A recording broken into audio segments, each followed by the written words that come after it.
I will turn it over to Taylor to say a few words, and then we will go from there. Taylor.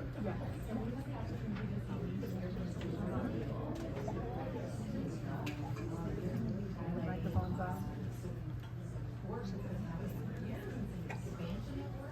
Falling under the guidelines of college and career planning goals. I don't want to steal their thunder, so I'm like censoring what I'm saying at this moment, but I'll turn it over to them at this time. Great. Thank you, Amy. We'll start off by kind of talking about the way this committee has sort of morphed throughout the last few years. It was originally called Alternative Pathways to Graduation. So as such, some of the things that have come out of it include our Eagle Heights Alternative Education Program. So our committee looked at data, and we specifically those transferring out, and it was kind of right after COVID, where there was a lot of families pursuing all online education for one reason or another. We found that there were several families that when they would get to high school, there would come a time where even in a trimester setting, 28 credits was a difficult number to hit. So there came a time where it was mathematically very difficult. There was some lack of success, that there was just not a way for a path to the diploma at Hudsonville High School, and that didn't sit well with us. And so born from kind of this committee was the idea to provide a Michigan Merit Curriculum diploma, an 18-credit diploma, and it's called Eagle Heights. It's right in our building. And there's gonna be about 21 students that end up earning a diploma this year in its first year. And those are 21 students who have needed a lot of additional support. Mr. Kessel and Mrs. Jeske have been heading that up at the high school.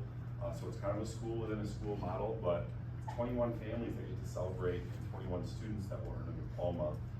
It's slightly different than the Hudsonville High School diploma in that it took 18 credits to get, but you can still get a job, join the military, go to a community college with that diploma. And we're really proud that those families get to celebrate. Those students still have a place to call their own. So that came from this committee as well. We also, through work with Chad Seitzman, who is our career explorations coordinator at the high school, he has now additional work to do that in his teaching in our business department.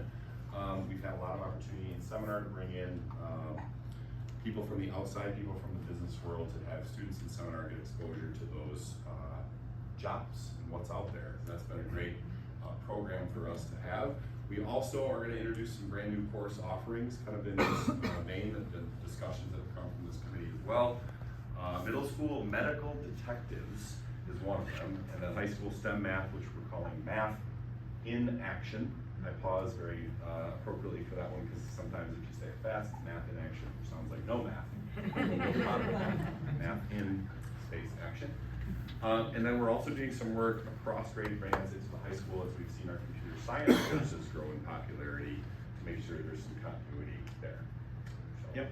And that's something that I helped oversee this year. We received a 99B grant from the state of Michigan that allowed us to focus on our computer science offerings throughout the district. So there's representatives K-12 that were part of that group, and those funds allowed us to attend a state conference, as well as have days where we could meet together, which was very valuable, because what we found is that STEAM teachers in elementary weren't really familiar with what the middle school was doing, who wasn't really familiar with what the high school was doing. So just having time to get together and look at each other's curriculum, common concepts, allowed us to identify areas to improve on, things we wanted to change, or provide continuity throughout. So those were some of our outcomes. We now have a K-12 course map, a lot of refinement at those courses. High school, I think especially, did a lot of changing around. And we've also enhanced the clarity of the description, so students and counselors and principals will know how to communicate about that and know what they're taking, so that as they're going through grades, hopefully we'll have a clear pathway for those who are interested in pursuing that in the field. That's one of the things that is on our next steps, and I'll let Jordan speak to that. Yeah, next steps is kind of a career pathways rollout. And what we mean by that is really being led by our counseling staff, and some of that work and some of that inspiration actually came from our visits in trying to expand and kind of refine our PLC process. So when we visited Adlai Stevenson High School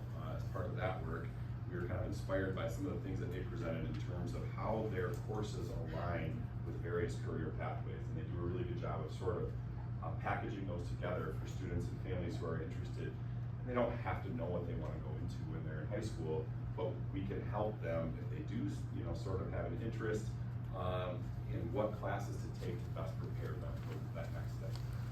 So we're going to roll out very soon, hopefully as soon as next year, with the help of the counseling department, kind of a pathways for all of our courses to kind of show whether it's a business and entrepreneurship pathway, a health sciences pathway, etc., so that students know what are the best courses to take if I want to pursue that after high school.